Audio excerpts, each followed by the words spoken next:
தமிழக முதலமைச்சர் பேசவே மாட்டேங்காரு, மௌனமா இருக்காரு, அமைதியா இருக்காரு அப்படின்னு சொல்லிட்டு திராவிட முன்னேற்ற கழகத்தினுடைய உடன்பிறப்புகள் சமூக வலைத்தளங்கள்ல கொதிச்சுட்டு வராங்க.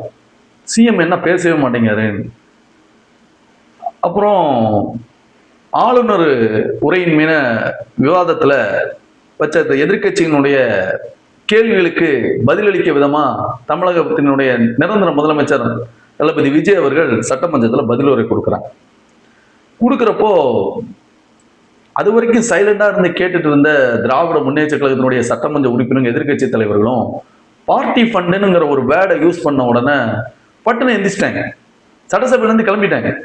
என்ன ஏதுன்னு பார்த்தா பார்ட்டி ஃபண்டுன்னு சொல்லிட்டு தான் தமிழக முதலமைச்சர் திரு விஜய் அவர்கள் குறிப்பிட்டாரே தவிர, நீங்க தான் பார்ட்டி ஃபண்டு வாங்கியிருக்காங்க, நீங்க தான் அந்த பார்ட்டி ஃபண்டினுடைய கட்சின்னு சொல்லிட்டு ஏதாவது ஒரு கட்சியினுடைய பெயரை அவர் குறிப்பிட்டாரா?